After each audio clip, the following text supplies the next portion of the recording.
능치 못할 일 없으시신 전능하신 하나님 아버지, 이 시간 주의 전에 나와 주님의 말씀 의지하여 믿음으로 살아가기로 다짐하기 위해 예배 가운데 나아왔사오니 우리의 예배를 받으시고 말씀 가운데 하나님의 음성을 듣고 깨달아 삶이 변화될 수 있는 모든 성도들 될 수 있도록 주님 은혜 내려 주시옵소서. 감사드리옵고 다시 오실 예수 그리스도의 이름으로 기도하옵나이다. 아멘.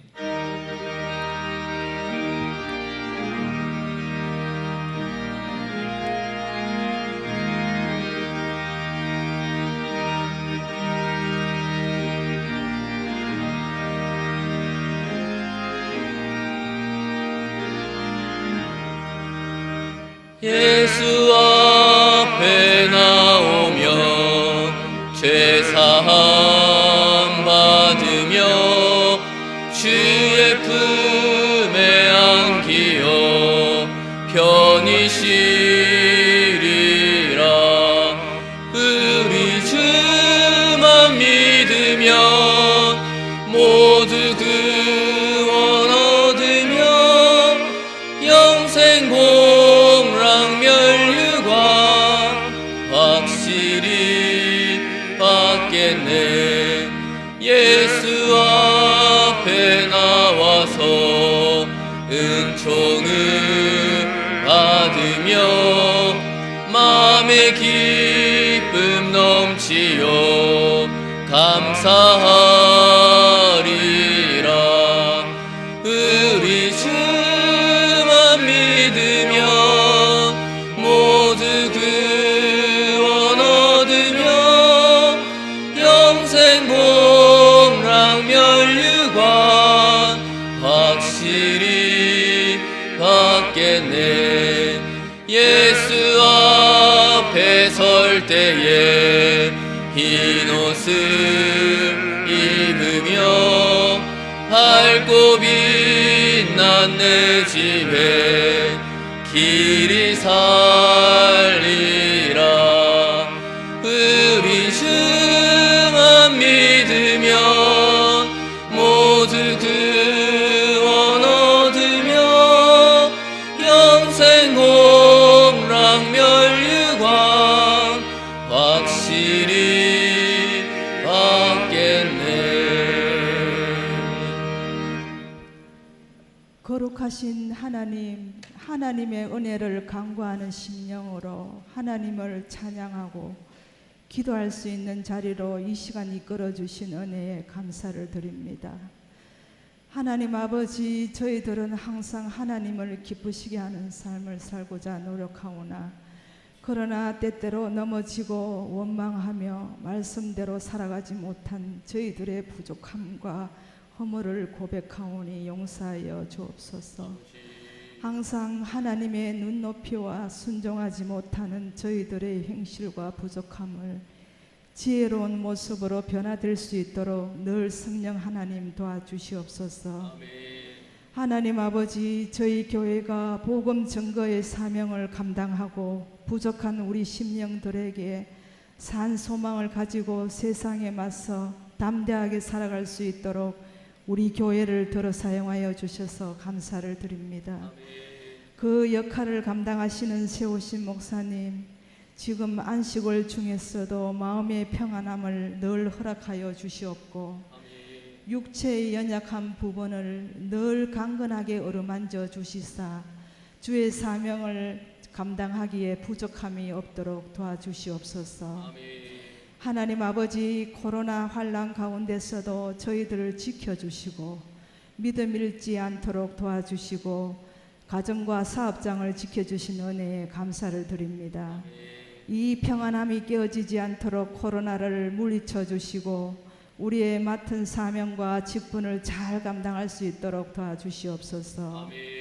장래에 이 나라를 짊어지고 갈 주일학교 영혼들과 자녀들을 위해 하나님께서 항상 선하신 길로 인도하여 주옵시고 하나님과 동행하는 거룩한 삶을 살아갈 수 있도록 도와주시옵소서. 이를 위해 주일학교 영혼 사역을 감당하시는 부교육자님들을 늘 노고를 위로하여 주시옵고 사역을 감당하기에 부족함이 없도록 가정과 자녀들을 늘 책임져 주시옵소서. 하나님 아버지, 선교사님의 순교와 헌신의 토대로 세워진 이 나라와 이 민족을 불쌍히 여기시고 인도하여 주시옵소서. 진영으로 나뉘어져 나라의 발전이 앞으로 나아가야 함에도 불구하고 후퇴되는 일이 없도록 늘 이 나라를 굳건하게 지켜주시옵소서. 하나님, 원치 않는 질병으로 힘든 시간을 보내시는 성도님들과 몸이 연약하여 주님의 치료의 능력을 바라는 지체들을 외면하지 말아주시고 도우시는 하나님의 손길을 체험하게 하여 주시옵소서. 아버지 하나님, 세계적인 곡창지대 우크라이나가 전쟁으로 인해 전 세계가 고통받고 있습니다.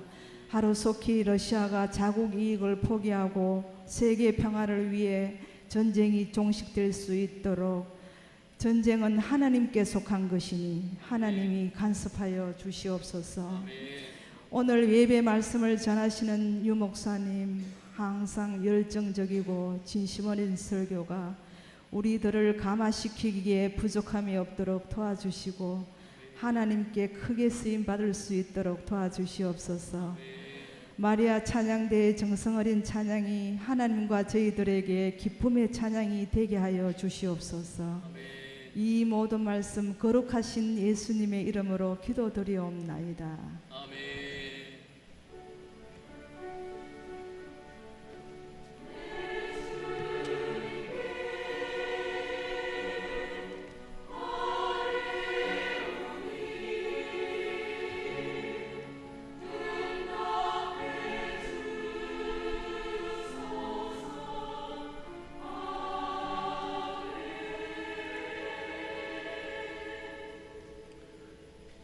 찾으실 말씀은 창세기 18장 1절에서 15절까지의 말씀입니다. 구약성경 20페이지에 있습니다. 창세기 18장 1절에서 15절까지의 말씀입니다. 다 찾으신 줄 알고 1절부터 교독하겠습니다. 여호와께서 마므레의 상수리 나무들이 있는 곳에서 아브라함에게 나타나시니라. 날이 뜨거울 때에 그가 장막문에 앉아 있다가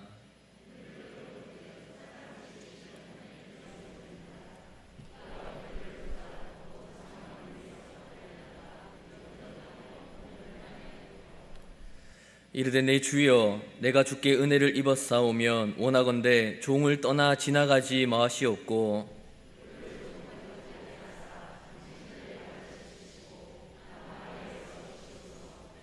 내가 떡을 조금 가져오리니 당신들의 마음을 상쾌하게 하신 후에 지나가소서.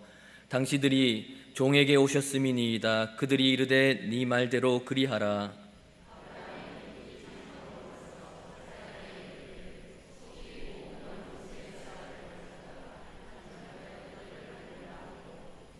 아브라함이 또 가축대 있는 곳으로 달려가서 기름지고 좋은 송아지를 잡아 하인에게 주니 그가 급히 요리한지라.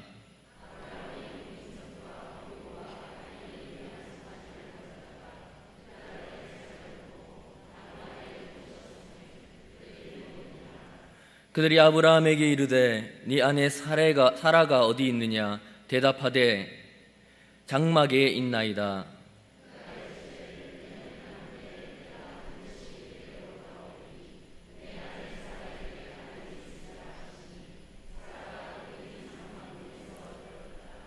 아브라함과 사라는 나이가 많아 늙었고 사라에게는 여성의 생리가 끊어졌는지라.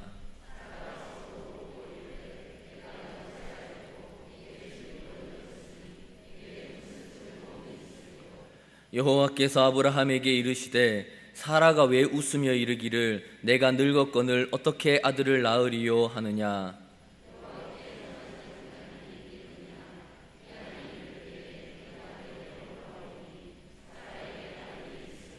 함께 읽습니다. 사라가 두려워서 부인하여 이르되 내가 웃지 아니하였나이다. 이르시되 아니라 내가 웃었느니라. 아멘. 마리아 찬양대 찬양드리겠습니다.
오늘 수요예배 가운데 모이신 성도님들은 손님 대접하기를 좋아하십니까?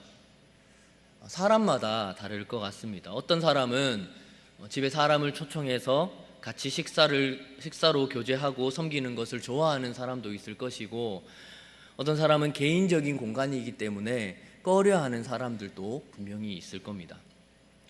그런데 이런 경우는 어떻겠습니까? 집 청소를 한 지 일주일은 넘어가고 이제 내일 청소해야 되겠다 생각했는데 갑자기 손님이 찾아왔다. 이걸 좋아하시는 분은 아무도 없을 것 같습니다. 그런데 진짜 그 사람의 성품을 제대로 알려면 이렇게 갑자기 손님이 찾아왔을 때 어떻게 반응하는지를 보면 그 사람의 진짜 모습을 알 수 있을 것 같기는 합니다. 오늘 성경에 나오는 인물인 아브라함도 손님을 대접합니다. 그런데 약속된 손님이 아니라 갑자기 찾아온 손님입니다. 어떤 사람인지도 모르는데 어떻게 대우하는지 오늘 말씀을 통해서 한번 살펴보도록 하겠습니다. 오늘 본문에서 아브라함에게 찾아온 손님은 바로 하나님이십니다. 그런데 우리가 오늘 18장을 보았는데 앞에 17장에도 하나님께서 오셔서 아브라함의 이름을 아브라함으로 바꿔주시고 사레의 이름도 사라로 바꾸어 주십니다.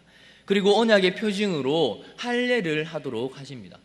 그런데 하나님께서 17장에 찾아오셨을 때는 누구인지 분명히 밝히고 찾아오셨습니다. 17장 1절 보면 아브라함이 99세 때에 여호와께서 아브라함에게 나타나서 그에게 이르시되 나는 전능한 하나님이라. 너는 내 앞에서 행하여 완전하라. 나는 전능한 하나님이라고 확실하게 말씀하셨는데 이번에는 조금 다르게 찾아옵니다. 어떻게 찾아오십니까?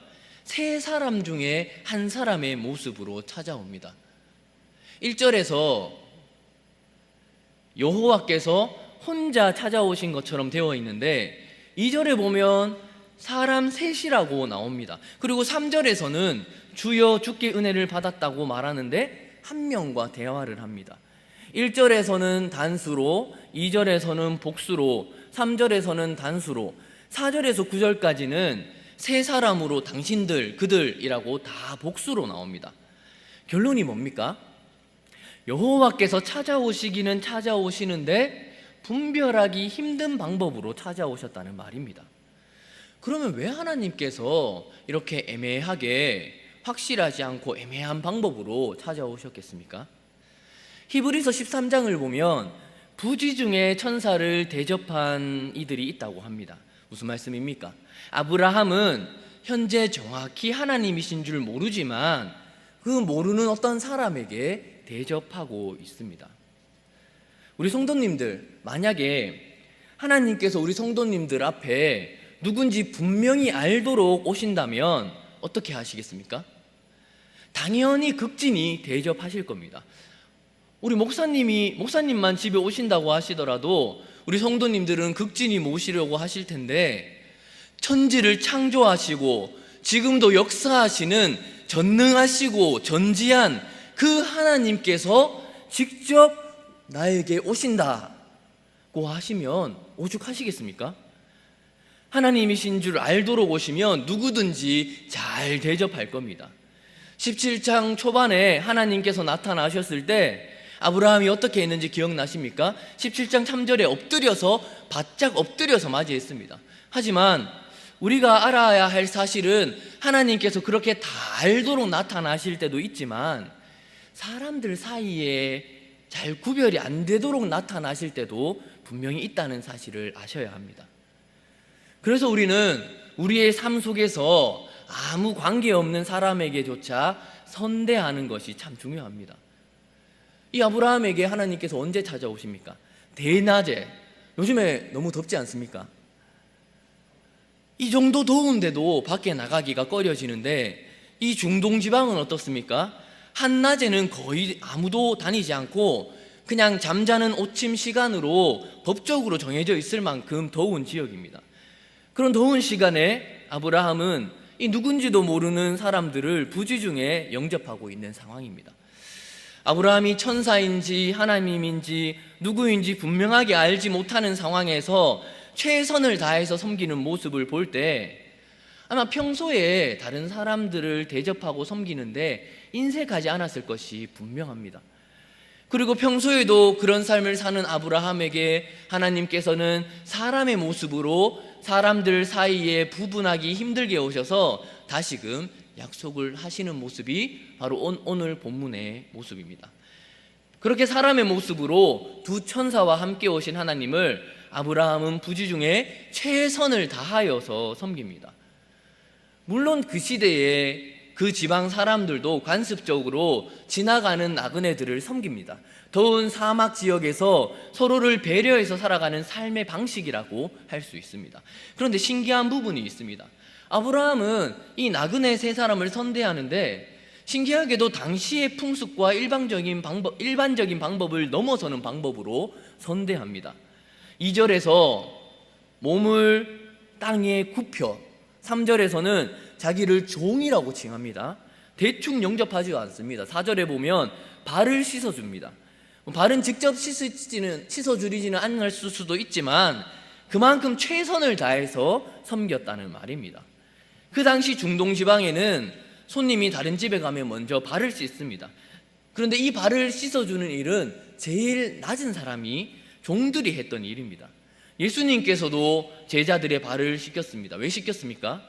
제일 하찮은 일이지만 그런 모습으로 본을 보여주시고 제자들도 우리도 그렇게 살라고 하시는 겁니다. 우리 또한 세상 가운데 이런 섬김의 모습으로 살아가야 한다는 사실을 분명히 기억하시기를 바랍니다. 이처럼 세상의 가치관과 우리 교회의 가치관은 근본적으로 다릅니다.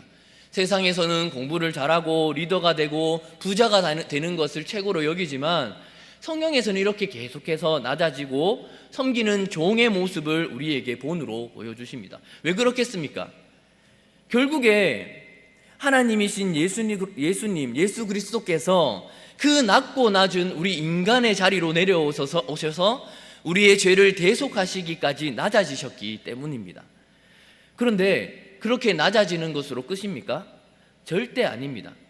우리가 아무리 낮아지더라도 예수 그리스도께서 낮고 낮은 자리, 죽음의 권세를 이기시고 부활하신 것처럼 우리도 이런 낮은 자리에 있더라도 하나님께서 결국에는 직접 높여주시고 사용해주시는 그 은혜를 경험하는 것이 우리 기독교입니다. 그렇기에 지금은 그리 아니하실지라도 감사할 수 있는 은혜의 종교가 바로 우리 기독교입니다. 복음으로 섬기는, 예수님처럼 생명을 바쳐서 섬기는 사람이 되는 것, 그것이 우리 교회임을 꼭 기억하시기를 바랍니다. 예수님께서 12제자의 발을 씻겨주신 것은 제자들도 그렇게 다른 사람을 섬기는, 죄를 회개하고 하나님의 백성이 되는 자리로 인도하기 위해 그런 낮은 자리, 하찮은 자리에도 언제든지 거할 수 있는 사람으로 세워지기를 원하시는 것입니다. 그렇게 아브라함이 부지 중에 섬김의 삶을 살던 중에 하나님의 천사들을 섬기게 되었습니다. 그런데 이 섬김의 규모가 장난이 아닙니다. 5절입니다. 다 같이 한번 읽어보겠습니다. 시작.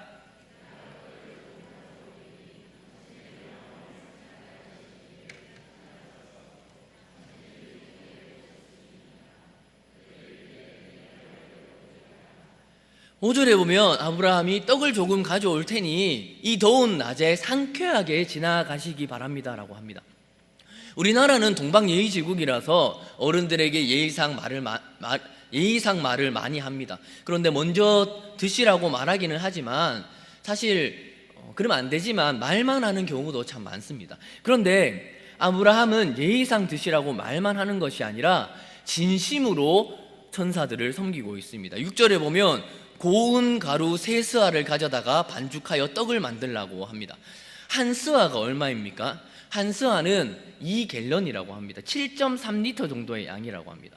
3스와면 성경에 그 전에 있었던 일을 찾아보니까 50명 정도가 먹을 수 있는 양인 것 같습니다. 왜냐하면 사무엘상 25장에 다윗이 400명을 데리고 아비가일에게 갔을 때 여러 음식들과 더해서 볶은 곡식 5세아를 대접했다고 합니다. 400명에게 5세아와 여러 다른 음식들까지 대접했다고 합니다. 여기 세아와 스아가 같은 단위입니다. 다른 음식들도 있었으니까 대략 계산해서 5스아가 장정 100명 정도가 먹을 양이라고 대충 계산하면 3스아니까 못해도 장정 50명은 먹을 수 있는 양이라고 생각됩니다. 정확한 양은 잘 모르겠지만 아무튼 3사람이 먹기에는 엄청나게 많은 양입니다. 그 정도 양을 이 3사람 나그네에게 대접했다는 말입니다. 거기다 그것이 다가 아닙니다. 7절에 보면 기름지고 좋은 송아지까지 잡습니다. 기름지고 좋은 송아지는 손님에게 주는 것이 아닙니다.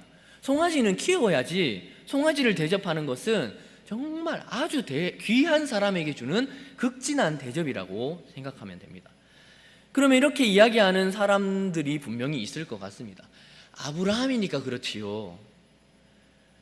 영적으로 성숙하고 신앙과 경제적인 환경이 좋은 아브라함이니까 그렇지 않습니까?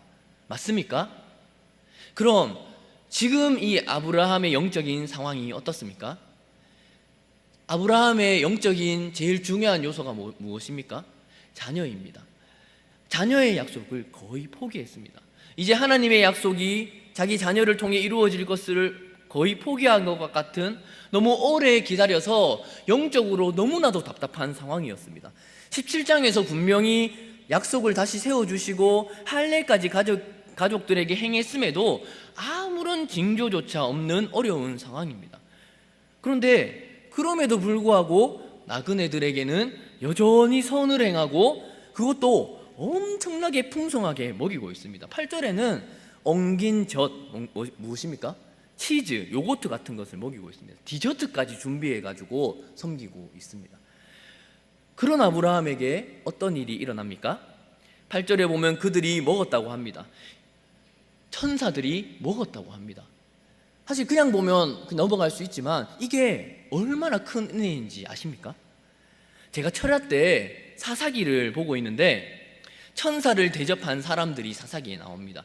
기드온과 삼손의 아버지 미노아입니다. 기드온은 아예 같이 식사할 생각조차 못하고 음식을 준비해 왔고, 천사가 지팡이를 대니까 국과 고기와 무교병이 불타면서 날아 올라가 버렸습니다. 그리고 삼손의 아버지 미노아는 어떻습니까? 천사에게 머물러서 음식을 먹자고 하니까 네가 주는 음식 안 먹겠다, 여호와께나 제사나 드리라 하면서 불과 함께 또 올라가 버렸습니다. 이렇게 천사들은 비싼 척하는 존재입니다.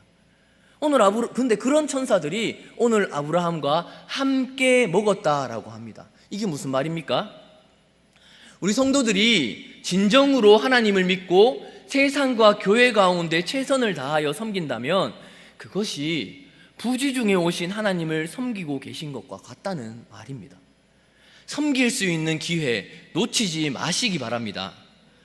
보통 성도들에게 교회를 위해서 섬기고 주위의 사람들에게 베풀고 살라고 권면하고 설교하면 대부분의 사람들은 여유가 없어서 지금은 문제가 있어서 이 문제가 조금 해결되고 나면 그 다음에 하겠다고 그렇게 말합니다. 좀 섬겨달라고 부탁하면 섬기고 싶긴 한데 제가 너무 부족한 사람이라서 부족하게 섬길 바에야 안 섬기는 게 더 나을 것 같습니다. 또는 상황이 바뀌면 섬기겠습니다, 이러는 분들이 많습니다. 그런데 어떻습니까? 그렇게 말하는 사람 중에 대다수는 상황이 될 때 섬긴다고 다시 오는 사람 아무도 못 봤습니다. 예전에 청년 때 읽은 책 중에 너무 바빠서 기도합니다라는 책을 읽은 적이 있습니다.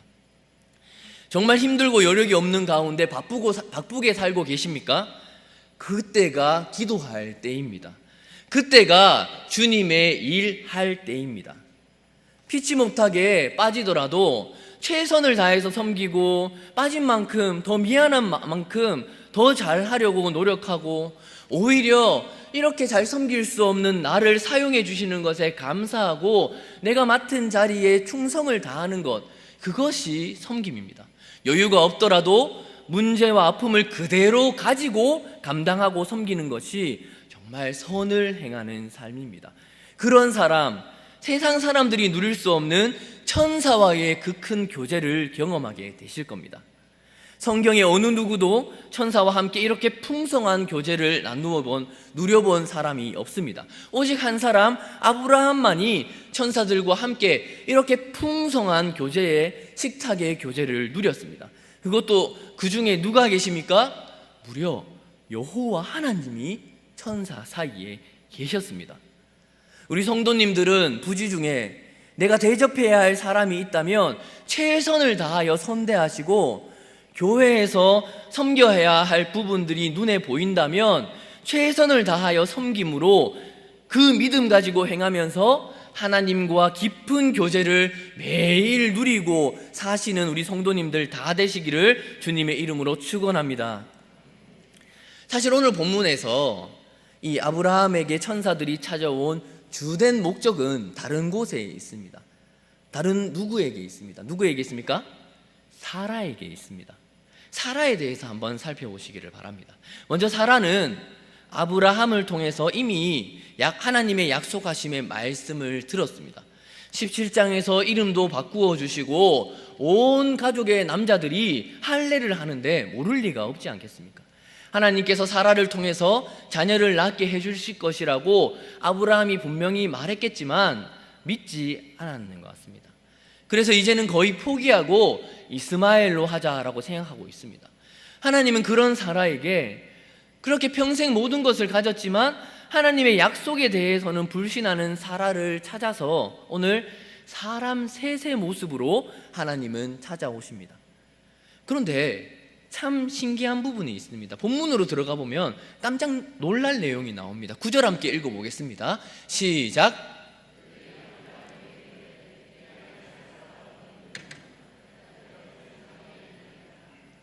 그들이 아브라함에게 내 아내 사라가 어디 있느냐라고 묻습니다.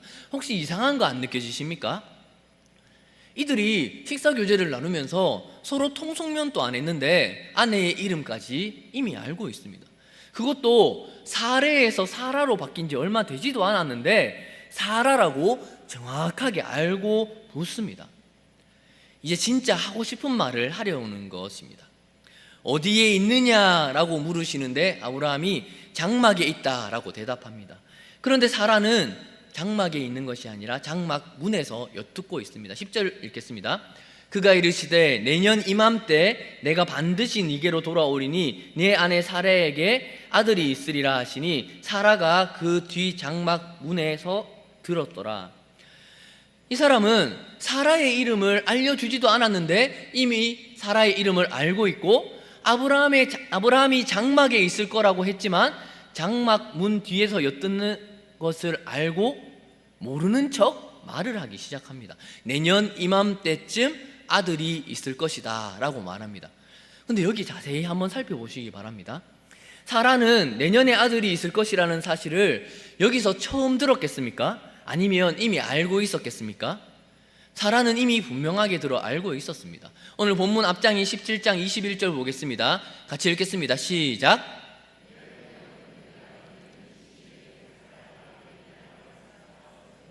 네, 이 이야기를 하나님께서 아브라함에게 하셨습니다. 그럼 어떻게 확신하겠습니까? 17장 21절 앞에 하나님은 사라의 이름을 사라로 바꾸어 주시는데 아브라함이 사라에게 사라의 이름 너를 사라로 하나님께서 바꾸라고 얘기하셨다고만 말하고 끝냈겠습니까? 내년에 아들이 있을 거라고도 얘기했다라고 분명히 이야기했을 것입니다. 그리고 온 가족이 함께 할례를 받았습니다. 그런데 지금 부지 중에 선대하고 있는 이 세 사람이 하나님께서 하신 말씀과 똑같이 내년 이맘때쯤 아들이 있을 것이다 라고 말합니다. 그럼 이때 이 사라의 반응이 어떻습니까? 17장에서 아브라함이 하는 반응과 똑같습니다. 17장 17절에 보면 아브라함이 엎드려 웃으며 마음속으로 이르되 100세 된 사람이 어찌 자식을 낳을까? 사라는 90세니 어찌 출산하리요? 하고 부부가 닮는다고 하는데 이런 안 좋은 거는 좀 안 닮았으면 좋겠는데 너무나 닮았습니다. 아브라함처럼 사라도 웃습니다. 11절 12절 보겠습니다. 아브라함과 사라는 나이가 많아 늙었고 사라에게는 여성의 생리가 끊어졌는지라 사라가 속으로 웃고 이르되 내가 노쇠하였고 내 주인도 늙었으니 내게 무슨 즐거움이 있으리요. 이런 건 좀 안 닮아도 되는데 닮았습니다. 아브라함과 똑같이 웃어 넘기려고 합니다. 그런 사라에게 뭐라고 하십니까? 13절은 함께 읽겠습니다. 여호와께서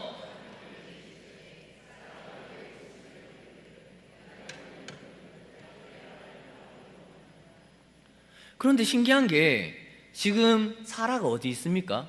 장막 문에 있습니다. 장막 문 뒤에 숨어서 엿듣고 있습니다. 밖에서 아브라함과 대화하는 사람들에게는 보이지도 않는데 본 것처럼 사라에게 왜 웃냐고 묻습니다. 이 말을 들은 사라가 어땠겠습니까? 엄청 뜨끔했을 겁니다. 장막 밖에서 소리도 안 내고 방막 문 뒤에서 속으로 웃었는데 그것을 알고 이야기를 하는 겁니다. 사라는 슬슬 이 이야기를 하는 그분이 어떤 존재인지 인식하기 시작했습니다. 그런 사라에게 결정타를 날립니다. 14절 함께 읽습니다. 시작.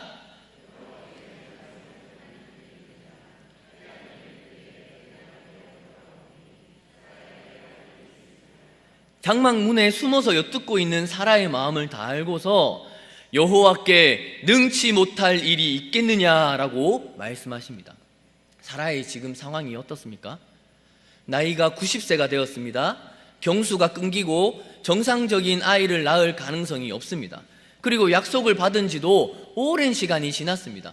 65세 때 약속하심을 받고 거의 25년이 다 되는 기간 동안 기대하였는데 아무 일이 없었습니다. 몸은 완전히 죽었는데 생명을 잉태할 아무런 희망이 없어서 다른 여인의 몸으로 해결까지 했습니다. 그런데 그제야 찾아와서 말씀합니다. 내년에 아들이 있을 것이다. 마음이 어땠겠습니까? 이런 상황을 생각하고 오늘 말씀을 보면 사라가 웃는 게 이해가 가지 않습니까? 웃어 넘길 수밖에 없는 상황입니다. 우리도 같은 상황이라면 똑같을 겁니다. 그런데 우리 말씀을 볼 때 살짝 관점을 바꾸어서 생각해 보시기를 바랍니다. 도대체 하나님께서는 왜 이렇게 하십니까? 하나님께서 해주실 것 같으면 순탄하게 걱정 없게 해주시면 좋겠는데 왜 이렇게 상황을 어렵게, 그 일을 어렵게 만드시겠습니까? 주님의 관점이 우리의 관점과 확연히 다른다는 것을 꼭 기억하고 살아가시기를 바랍니다. 나 자신을 바라보면 죽은 것 같고 아브라함을 봐도 도저히 희망이 없습니다. 이제 다 포기해서 그 약속을 생각만 해도 웃음밖에 안 나오는데 하나님께서는 그런 자리로 우리를 인도하신 후에 그 후에야 우리의 중심을 다른 곳으로 옮기십니다. 정말 어려운 상황까지 우리를 인도하신 후에 그때서도 우리의 초점을 세상이 아닌 다른 곳으로 옮기시기를 바라고 계신 겁니다. 아니다. 지금 너는 너의 상황과 너의 환경과 너의 경험을 보지만 그것을 보면 안 되고 너에게 말씀하신 그분을 바라보아라. 여호와를 바라봐라. 그러면 다를 것이다. 여호와께서 능치 못할 일이 있겠느냐라고 반문하고 계신 겁니다. 그렇게 관점을 바꾸어서 바라본다면 하나님께서는 의도적으로 아브라함과 사라가 신체적으로 완전히 끝날 때까지 바꾸신 것 같습니다. 완전히 백기를 들 때까지 기다리신 후에 완전히 인간적인 노력과 힘으로 할 수 없는 그 상황에 더 이상 약해질 수 없는 그 상황으로 인도하셔서 정말 강하신 하나님을 의지할 수 있도록 하십니다. 그때 진짜 믿음이 작동하는 겁니다. 그것이 믿음의 조상 아브라함이 믿음의 선조가 되게 하신 하나님의 섭리입니다.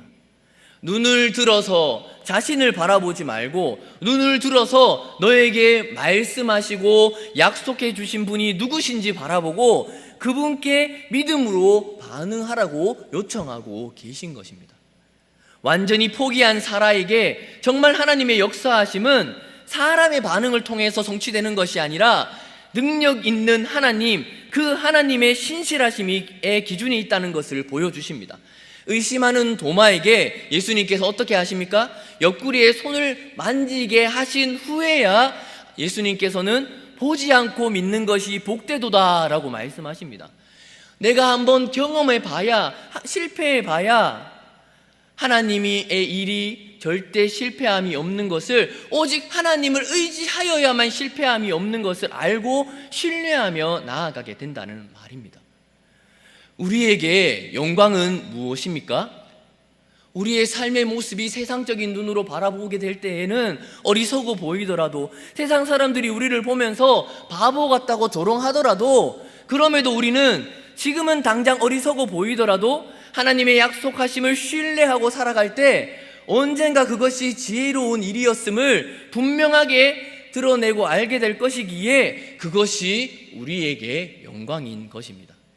그래서 우리가 세상을 이기는 방식은 세상의 방식과는 다릅니다. 세상과 같은 방법으로 경쟁해서는 절대 이기지 못합니다. 좀 부끄러운 일이지만 우리 중등부 학생들은 시험 기간이 되면 그 학원 보강이 얼마나 많은지 주일 예배 참석 못하다는 친구들이 꽤 됩니다. 그런데 그래서 세상 사람들과 똑같이 교회 안 나오고 그 주말에 공부한다면 얼마나 잘하겠습니까? 물론 잠시 잘할 수는 있습니다. 성적 조금 잘 나올 수도 있을 겁니다. 그런데 결국에는 어떻게 됩니까? 당장의 성적은 좀 잘 나올 수 있어도 절대 그렇게 해서는 절대 세상을 이기지 못합니다. 장담할 수 있습니다. 결국에는 망합니다. 짧은 인생의 관점에서는 이 주말의 시간까지도 쪼개가지고 공부해야 되지만 영혼의 관점으로 보면 결국에는 망합니다. 너무 답답하고 안타까운데 어떻게 전달할 수가 없습니다. 오늘 수요예배 가운데 오신 성도님들은 세상을 의지하지 마시고 하나님 한 분만 의지하시기를 바랍니다. 왜 의지해야 됩니까? 하나님께서는 능치 못하실 일 없으신 분이시기 때문입니다. 혹시나 내가 세상에서 인정받지 못하고 지질하고 거지 같더라도 하나님께서는 그런 우리를 사용하셔서 끝내 약속하심을 이루시는 분이심을 믿고 신뢰하며 하나님만 붙들고 살아간다면, 세상과 타협하지 않고 환경을 탓하지 않고 진심으로 하나님을 신뢰하고 살아간다면 결국에 우리는 이길 수밖에 없는 존재입니다.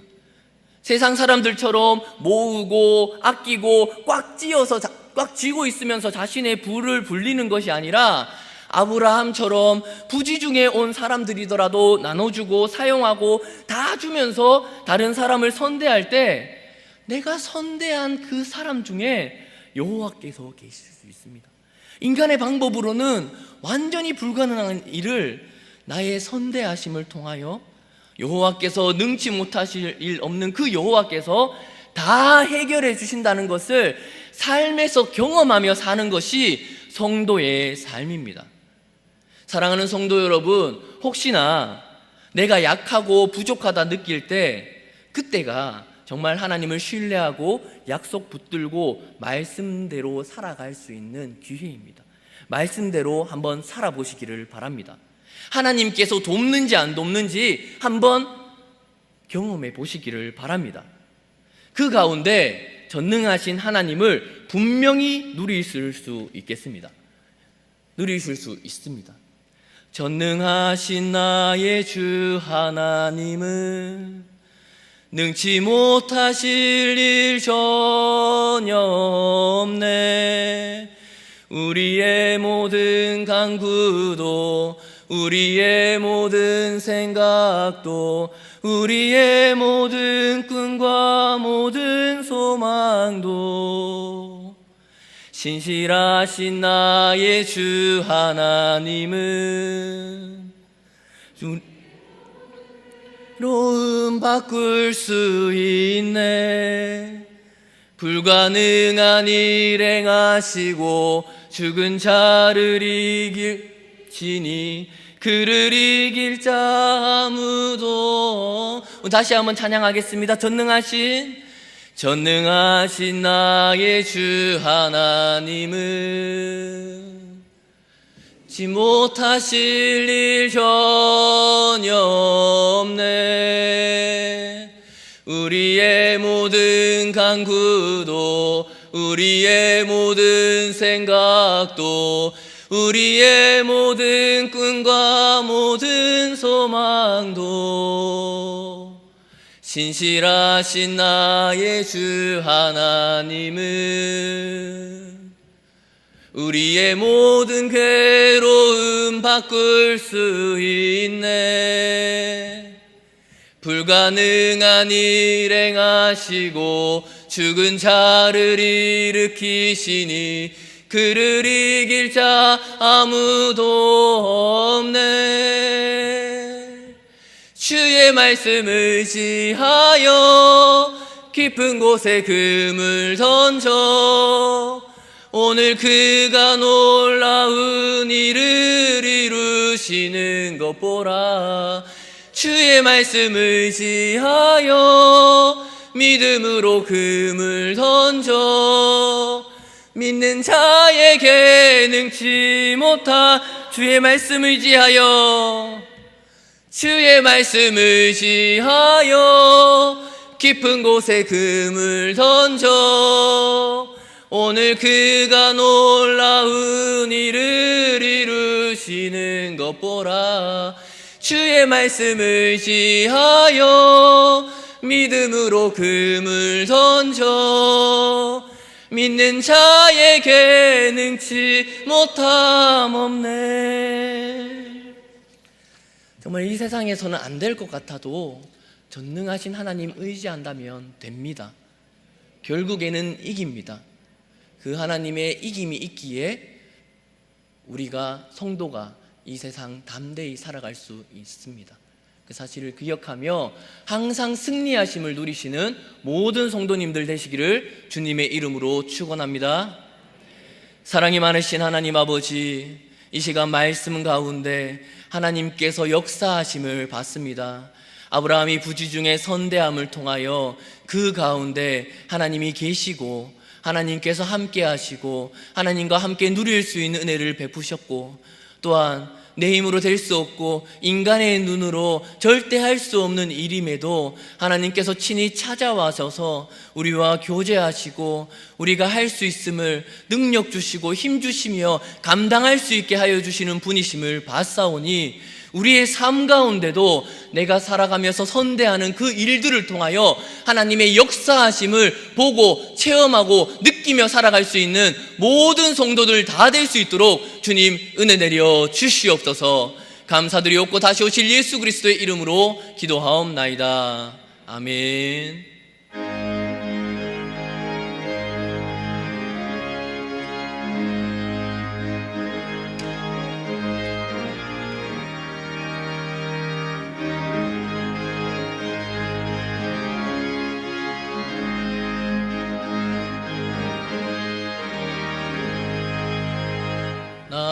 가나안 땅 귀한 성에 들어가려고 내 무거운 짐 벗어버렸네.